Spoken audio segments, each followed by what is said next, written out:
Myoho Renge Kyo.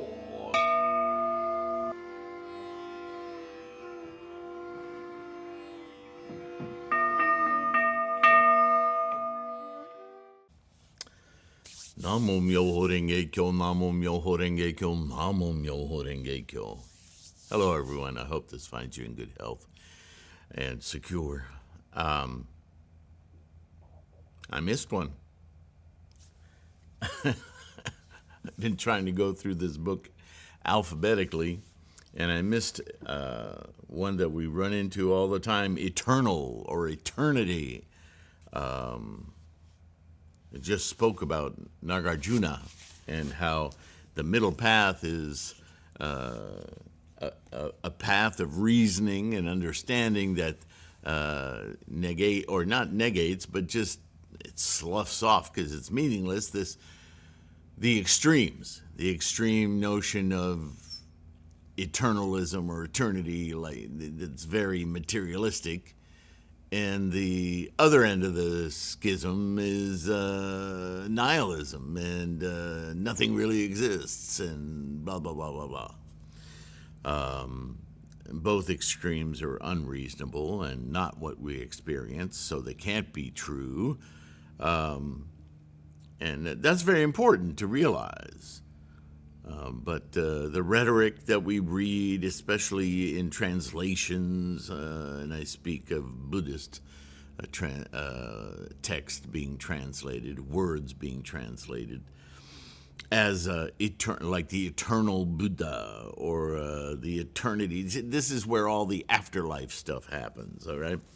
So I start out with a definition from the American Heritage Dictionary of the English Language, 5th edition, for eternal or eternity. And they say time without beginning or end, infinite time. Well, that is quite...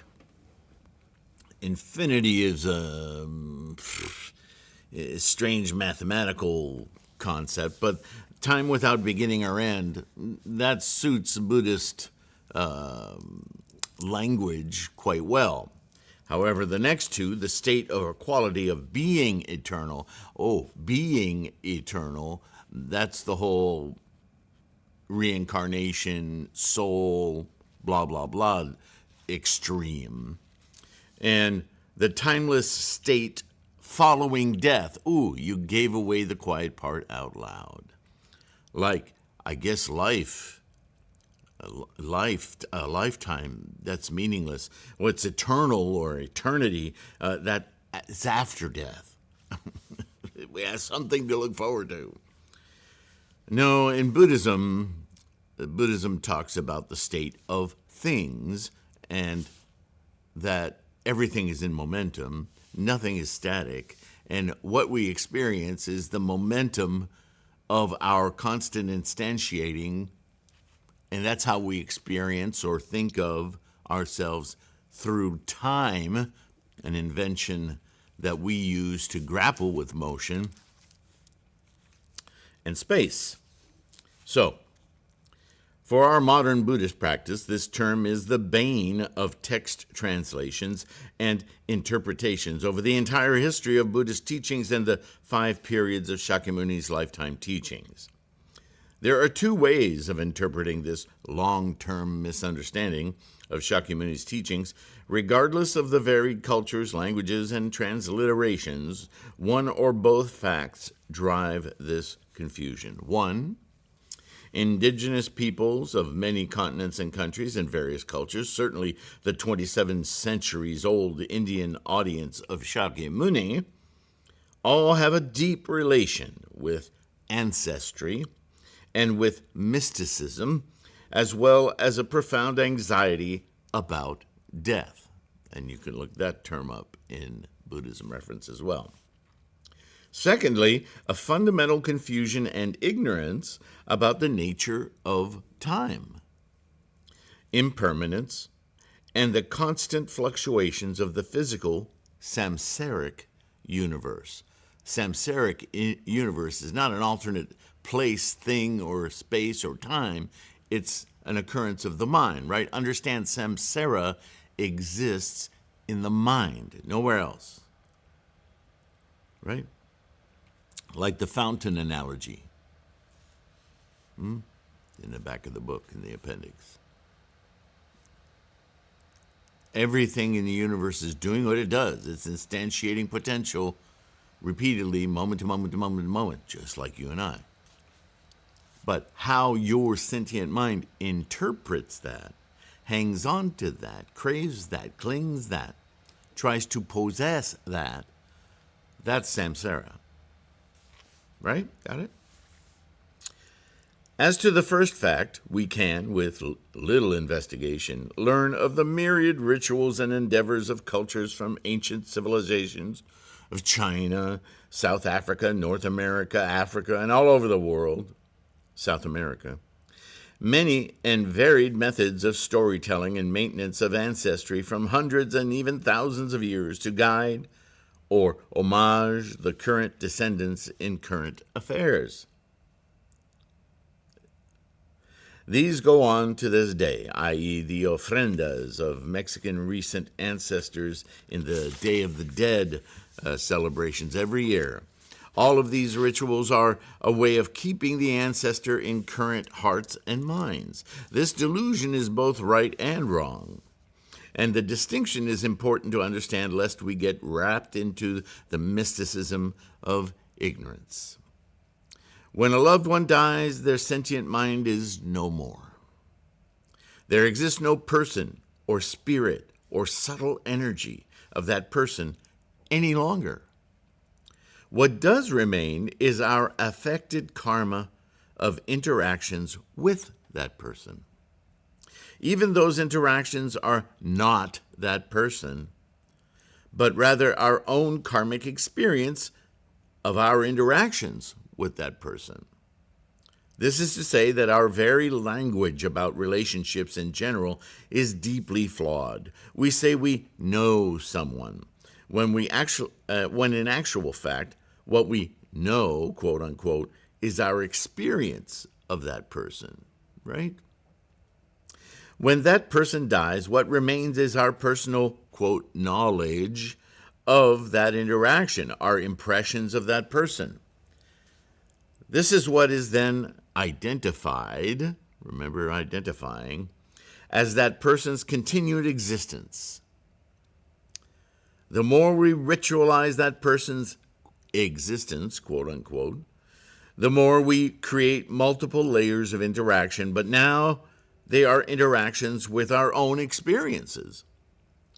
From this, we can deduce that the terms like living on or the afterlife, multiple people can claim various lives in perpetuity for those long extinct through some romanticized, self-made eternity. In Buddhism, we too have rituals of memoriam for loved ones now extinct. Many sects have even adopted these distorted views on eternalism.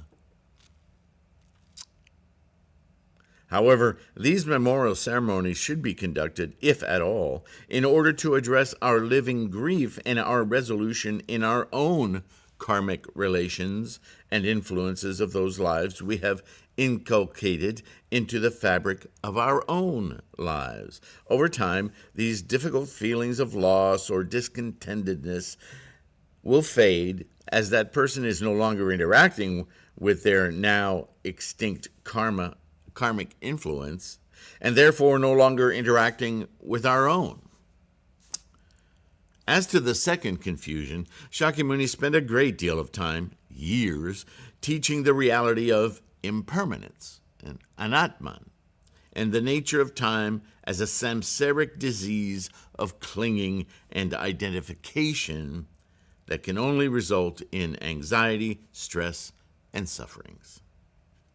Still to this day, one reads translations of the early teachings and even Mahayana teachings where the use of the words eternal, multiple lifetimes, and Buddha lands as though they point to an endless replication or place This is the passed on legacy of an ignorance dating back to the original oral teachings of Shakyamuni in his day of an audience ruled by fantasies, deities, external powers, and profound illusions and fears.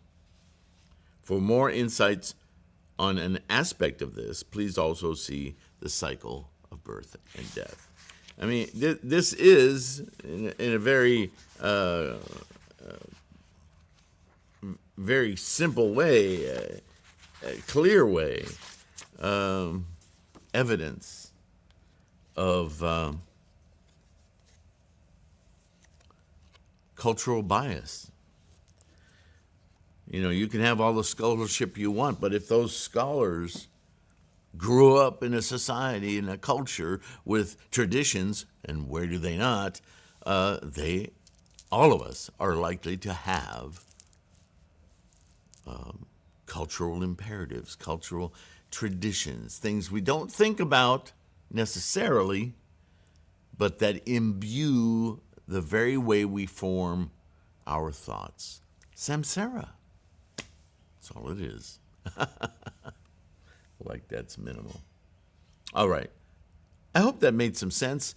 If you have questions about it, of course, hello. Please say something in the comments or email me directly. I love to hear from you guys. I read everything.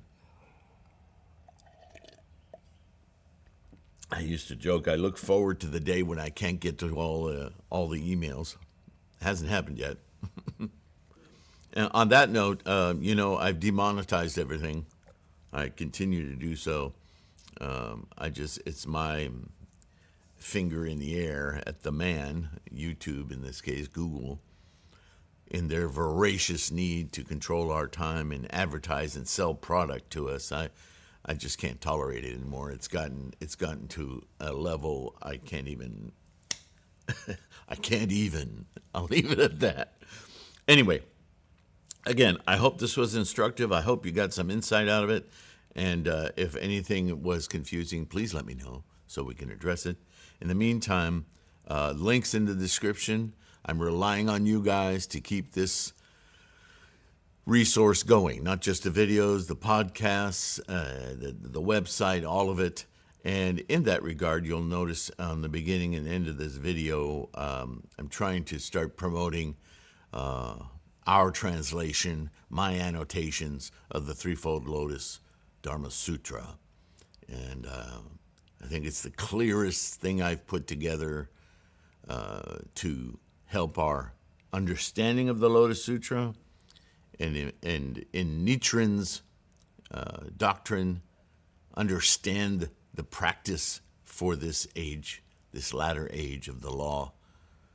Namo Myoho Renge Kyo. Thank you for listening. Savor your practice. Support us any way that you can. I appreciate you deeply. Namo Myoho Renge Kyo.